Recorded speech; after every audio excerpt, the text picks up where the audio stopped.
Going live right now. What is going on, everybody? I never know when it actually says I'm live. So, you see, if you're watching this on playback, there's like two things. You got your streaming software, then you have YouTube. And you hit go live on both of them. And I could do more testing to maybe figure out which is actually which, but I think it's always delayed a little bit. So what is going on, everybody? Let me go ahead and move my chat over like usual. Let's get this thing going. I should be live right now anyways. There we go. Okay, we got some people coming in here. Guess it took y'all 30 seconds to come into the live stream. Goodness gracious. Good morning, Jason Wong, LA. Not quite the first comment, but you got pretty close. Jeremy? Why was I going to say Jerome? I don't know. But anyways, we're going to do a little, what is it, Friday morning, Friday lunchtime, depending on where you're at. It could be morning or it could be lunch. I'm not sure. But we're just going to hang out for a little bit. Assassin, I leave for Basic Monday. Any advice? Enjoy this weekend, for sure. Just enjoy this weekend. This is going to be your last free weekend that you got, so make sure you enjoy it. And if you have not already, watch my last minute tips video. Okay, last minute tips video.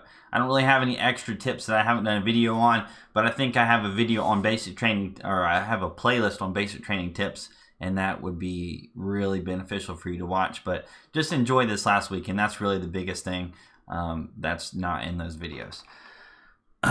If I could if I could choose one branch, Army or Marines, which one would you choose and why? Army. I think I already chose that.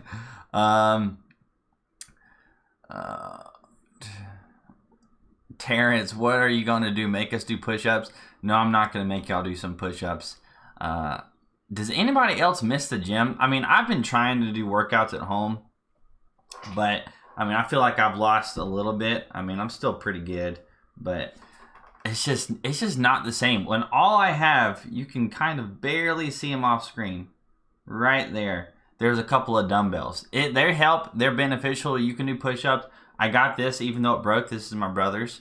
And I can do pull-ups. It's just not quite the same. I miss the gym so freaking much. Fahad Al-Qadhim with the $4.99 super chat. Thank you. I appreciate it. Hey, Matt, it's me again. I have my ASVAB test on June the 6th. Wish me luck. Good luck.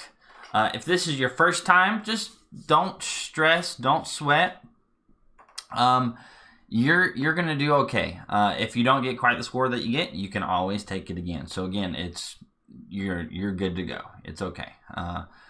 Just take your time, even though it is timed. Take your time. Happy Memorial Day. Honestly, is today even Memorial Day?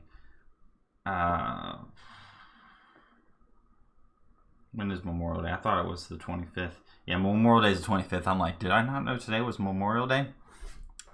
Thank you. Happy early Memorial Day. Have I ever deployed? No, I have not. I have not. I would like to. I would like to deploy at some point in the coming years, but I don't have that much control over it. Like I've said in videos, you can request it. You can do stuff. It's definitely, I would say it's a little bit more easier to do that on the enlisted side than the officer side, because if you're an officer, you can't just switch around and go to different units and just be like, oh, I want to deploy with this unit. You could do that. It's just going to be a little bit more difficult because you have like a key leadership position if you're an officer.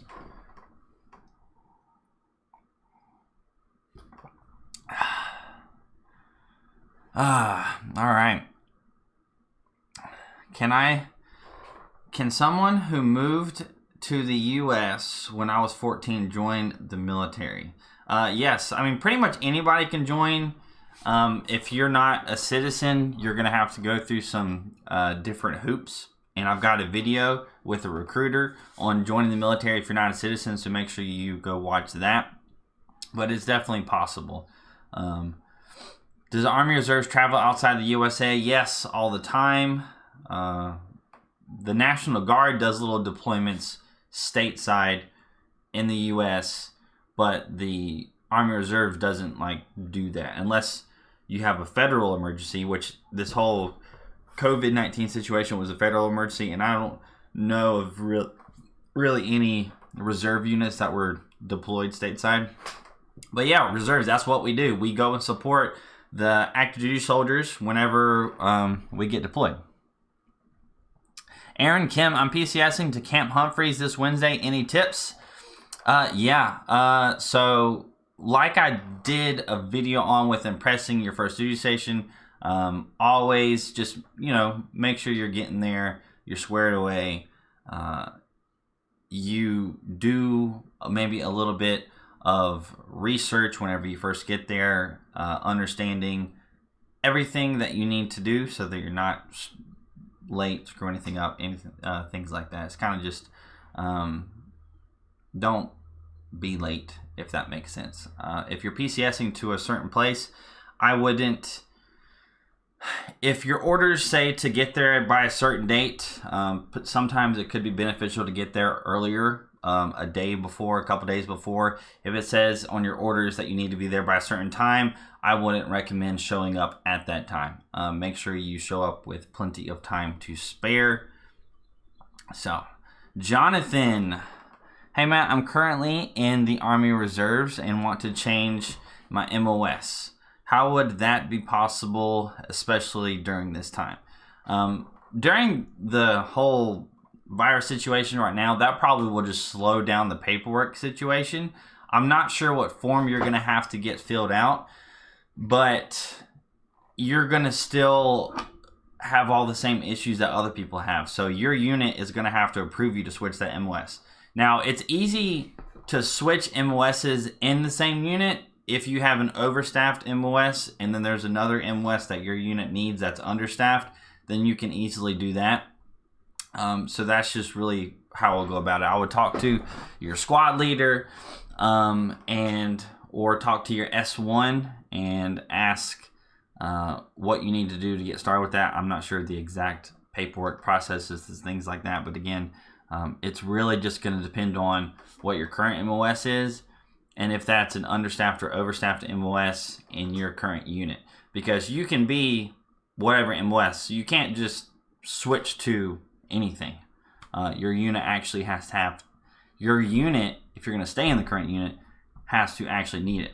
If you want to switch to a unit in the Army Reserves, you can do that. You might have to talk to, I think, the retention NCO and see if there's any other units in the Army Reserves around where you're at. And if they have any vacancies for the MOS that you want, then you could switch to that unit. You don't have to be that MOS yet. And then at some point, they'll set you up to go to AIT and you'll get MOS queued for that MOS. So I would talk to your squad leader, S1, and your retention NCO.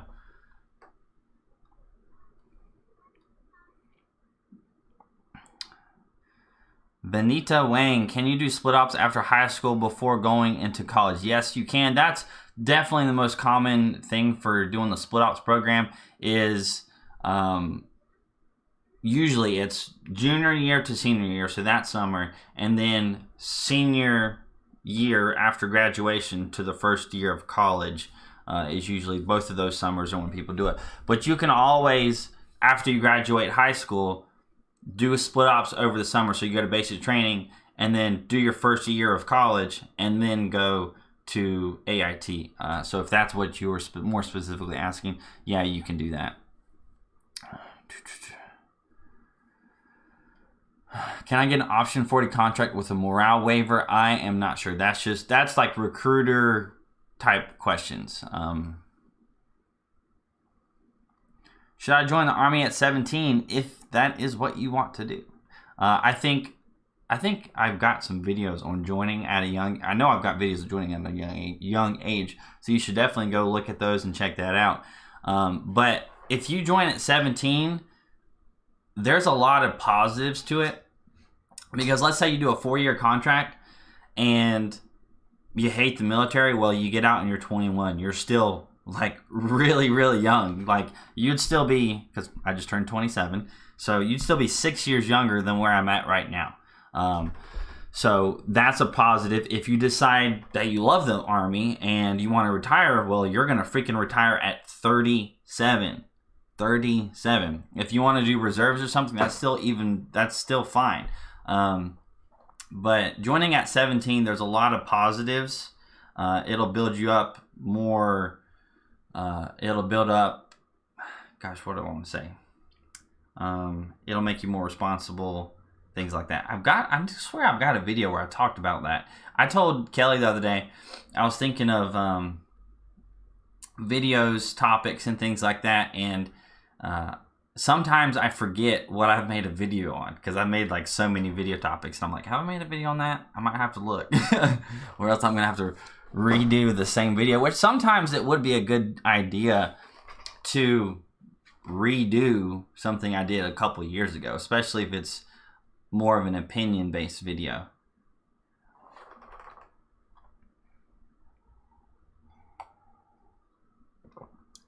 Any good duty station for 15 Tango? I'm not sure, Mike. Duty stations per each MOS. I think you should be able to. You might have to do some digging, but you could probably do a little bit of Google searching to figure out the main duty stations for that MOS that you have a possibility of going to. Insurgent Kenobi, Matt, I'm going to basic in 17 days. That's going to be coming up real quick. Can you give me any advice or specific videos to watch, please? So yeah, I said that to a person before. I have a playlist, and I just really, really wish for, like, I feel like if everybody went to basic training and they just said, hey, everybody sit down and watch this playlist of videos, I wish people would do it. But I have a playlist on basic training tips. You should definitely watch that. I got a video in there that's last minute tips, things like that. And honestly, these things are really beneficial. If you don't know that much, or if you just came across my YouTube channel, that playlist is beneficial. It's just straight up tips. It's going to help you out a lot. If you want to go a little bit more in depth, I have a playlist on everything. What is the playlist? It's like, you must watch this before basic training. I really do honestly believe that. And I just wish, like, it would be so great if, like, in your orientation at basic training, they would just play, like, that playlist. Because when you get to reception, like, it's going to be boring, and sometimes you're just going to be sitting around, and they should just play some of those videos in those playlists.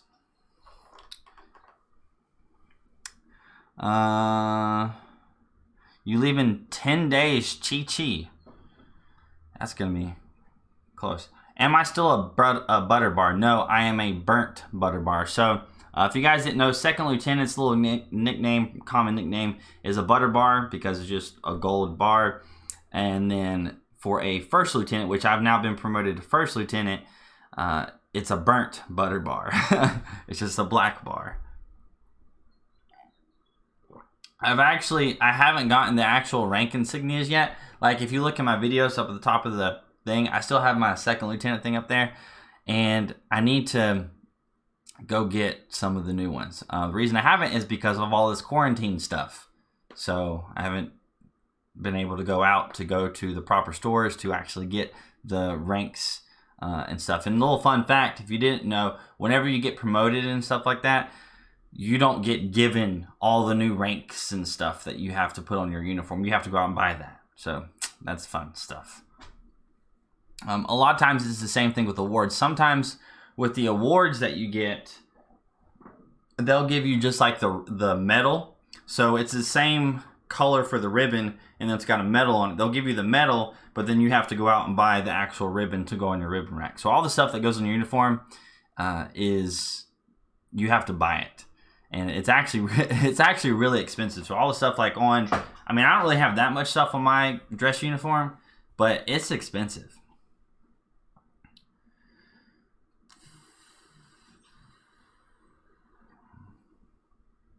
Solid flex on the right.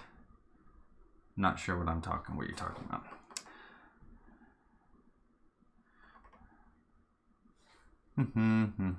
How long did it take you to learn the Soldier's Creed? So, yeah, I didn't learn the Soldier's Creed before I left for basic training, but I recommend that you do that because, again, I didn't have somebody like me on YouTube telling you guys what to all learn and know and things to do before basic training.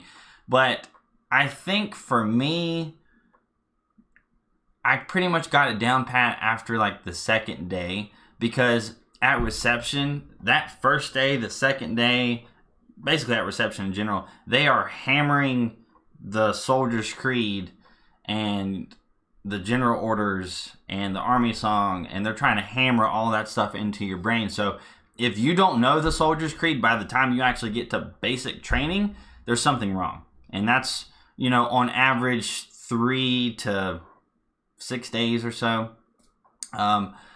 So you'll figure it out because you're going to say it so many times. And then like us, when I was at reception, we had to write the Soldier's Creed like freaking 50 times. It was ridiculous. I can't remember what somebody had done, but somebody, you know, had messed up. And so we had to write like 10 Soldier's Creeds, and it's pretty long, so it takes a long time to write it. So you had to handwrite it like 10 times, and then somebody messed up again, and like we had to do it even more, and then more. And by the end of it, once you just write out the Soldier's Creed so many times, you memorize it pretty quickly. Which is honestly, that's a good way, little memorization tool for you guys. If you want to remember something like that, honestly, it's kind of sucks, but just writing it out, it'll help. So the general orders, if you want to learn that, and then writing out the Soldier's Creed. The army song, I mean, you can kind of go with everybody else, but you might get called out. So what could happen potentially is, let's say you're at reception, or especially at basic training, you know, you're about to go to the DFAC and y'all are about to eat. Your platoon is about to go and eat. Well, what could happen is, if you're like maybe at the front of the line or something, this actually happens more regularly than you might think, but the drill sergeants may come up to you and say, hey, tell me the Soldier's Creed, recite the Soldier's Creed, and you have to say the Soldier's Creed. And if you mess up, then you go to the back of the line and you're not going in to eat right now. Or they may try to embarrass you and tell you to sing the army song. Or they may say, hey, what's your second general order? Or they may quiz you on things like that. That happens a lot whenever you're going into the DVAC. And so if you get it right, you're good. Or they'll have everybody say the Soldier's Creed together. This happens a lot. Everybody will say the Soldier's Creed together, and the drill sergeants will be watching people, and they can tell if you're trying to fall in with the crowd when you're reciting something, you can kind of tell that you're not saying what it is, and they won't let everybody go into the DFAC to eat if everybody is not, if everybody hasn't remembered the Soldier's Creed. Anyways, DAC swag is 25 Bravo AIT hard. I wouldn't say it's hard to pass. It's hard to excel and learn everything. Just a little tip for you guys. I guess I wouldn't say this is a tip, but a lot of the trainings in AIT that you're going to do, like, you can kind of like Quizlet the quizzes and stuff. Like, the way the Army does this is kind of crazy. And, you know, you go to an AIT, you're going to quickly find out that a lot of your tests are just online, and you can look at the online answers or stuff like that. So it's not really hard. It's really easy, especially if you cheat and do stuff like that. I didn't do that, but there was definitely a lot of people in my class that did that did the Quizlet stuff. There was a little bit of things going on because, you know, there was people in my platoon that did that got the highest grades in the class, but it was like they cheated. So what are you going to do? You're not going to tell your battle buddy, but it's common. It's also common for about most MOSs.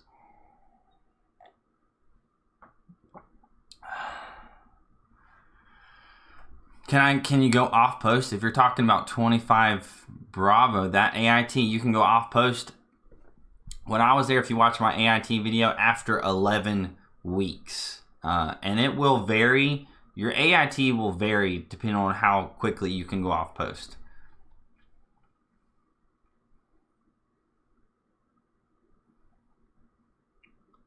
Can you bring your own soap in basic training? If you can you bring a bar of soap that helps with muscle soreness?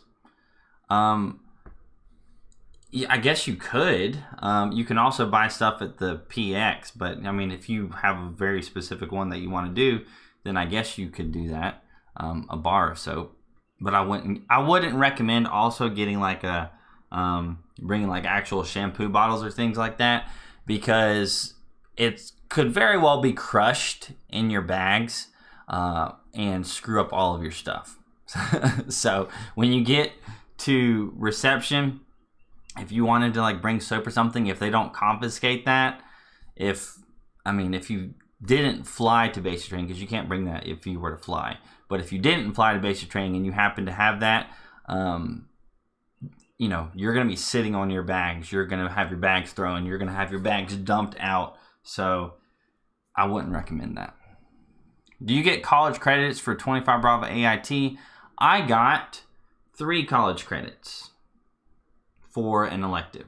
Also, you could get more, but also it depends on what major you want to do or if you want to test out of classes. There was one class that I did in college that I could have very easily tested out of. It was a networking class, and I was a computer science major, but I could have definitely tested out of that class and gotten credit for it. So they just awarded me 3 credits for the military experience in general.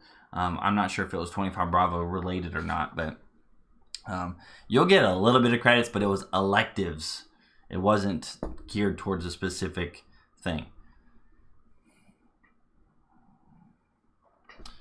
Call of Duty today? Probably. We're going to see. I'm going... I can't say that.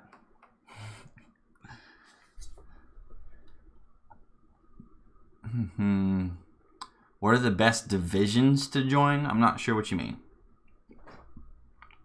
Do you think females are able to do combat MOSs? Yes. I think there's a lot of males that shouldn't be doing stuff. I think it all really just comes down to whatever the physical standard is what the standard is. And if you can do the standard, then you can do the standard. And so that's where I fall on that. So yeah, if you have a female that can do the standards, then they can do it. Can I transfer states in the National Guard? It is possible for you to transfer states. You have to, I believe, actually live in the state. So you would have to transfer states or move and then transfer. But I'm sure that you could get, like I said, I'm not in the National Guard, but I'm sure you could go ahead and get that ball rolling, get the paperwork started and everything, and do that. Do split ops go to a certain base? No, they do not. It doesn't really matter anyways, because if you were a split ops soldier and you go to basic training, basic training is just a mix of people. It's a mix of active duty soldiers, reserve soldiers, National Guard soldiers, split ops soldiers.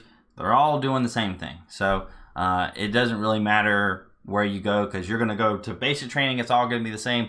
And then if you're split ops and you go to AIT in next year, then you're just going to go to AIT, and you're just going to show up to AIT on your own versus going from basic training to AIT, and they're going to take you there.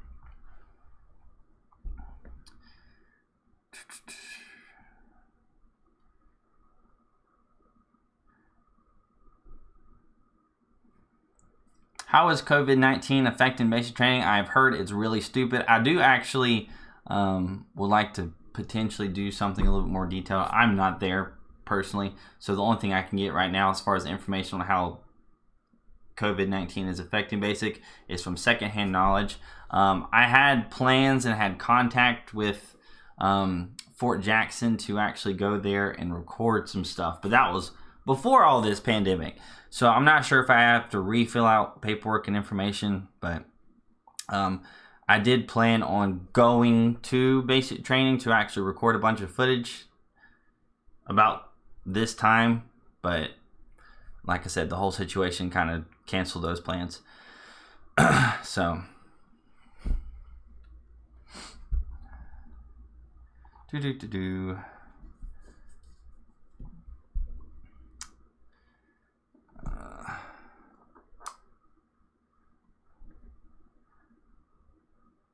Is reserves really worth it? The only real benefit is cheap healthcare, and that's about it. And you'll die before you retire at age 60.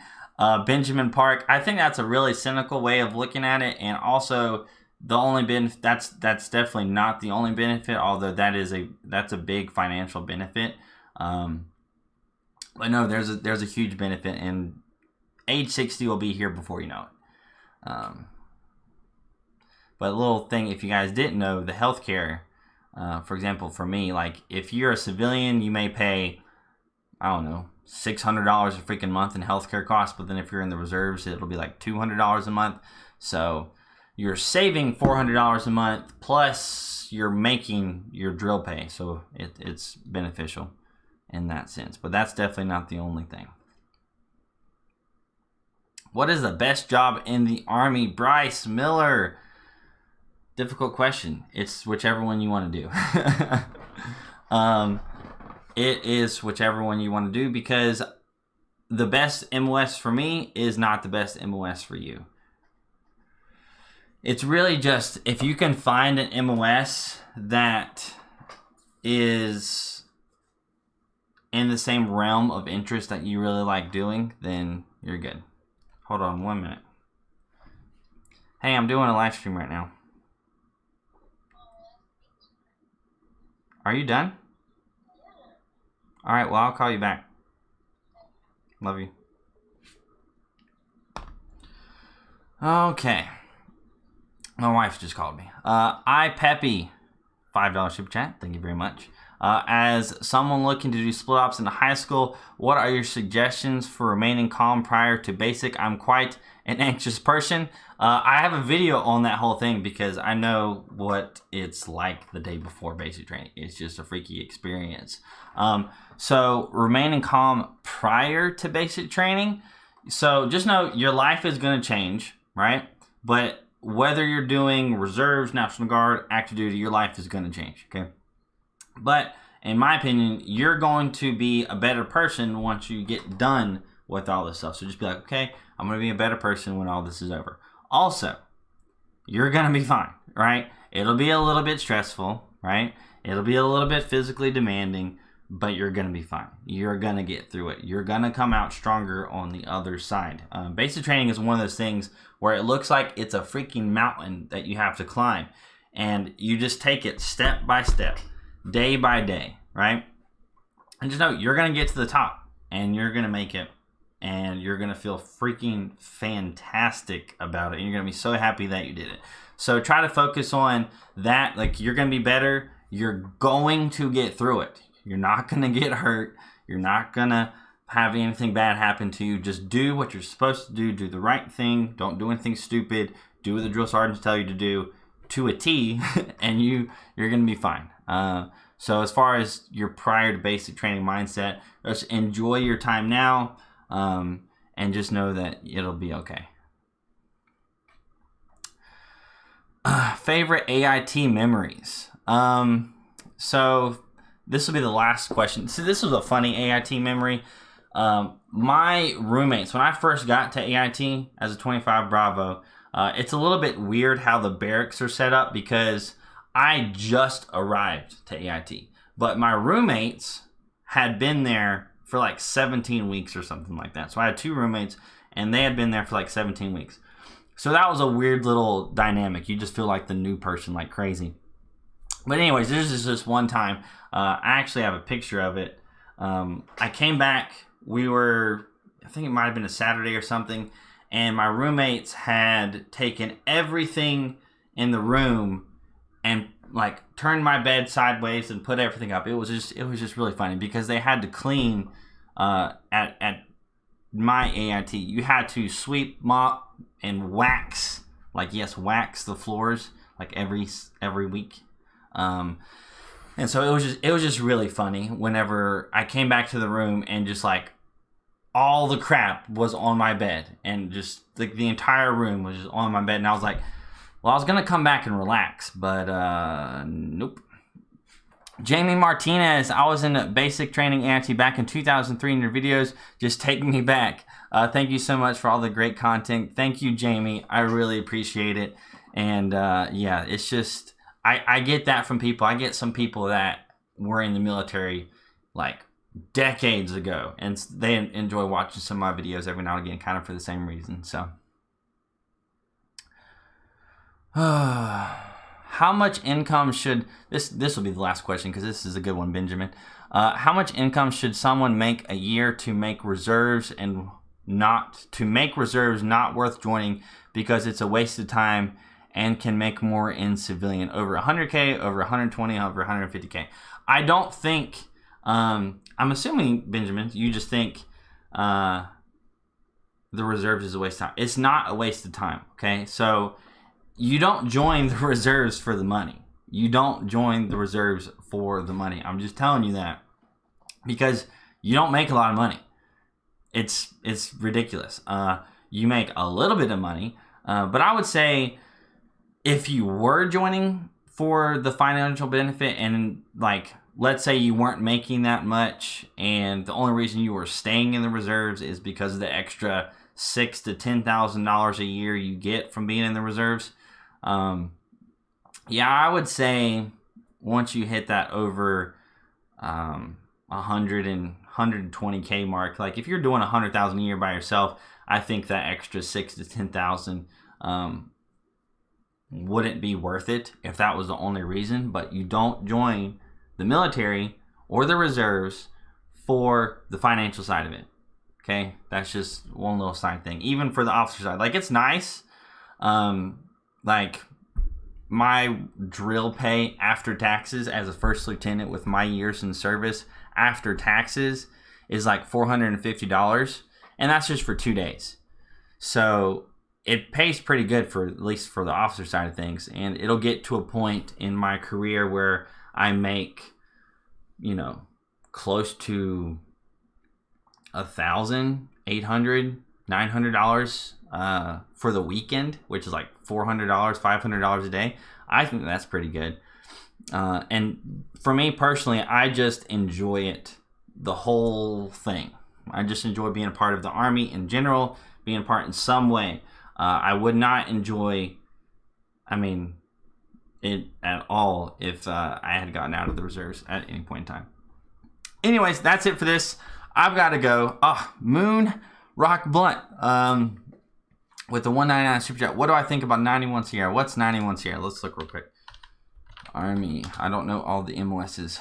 Striker Systems Maintainer. I think, first impressions, that would be a pretty cool, neat little MOS to do. You're definitely going to get some kind of mechanical engine maintenance experience that would be beneficial in the civilian world, but it's definitely one of those jobs that I think would be pretty cool. But I have got to go.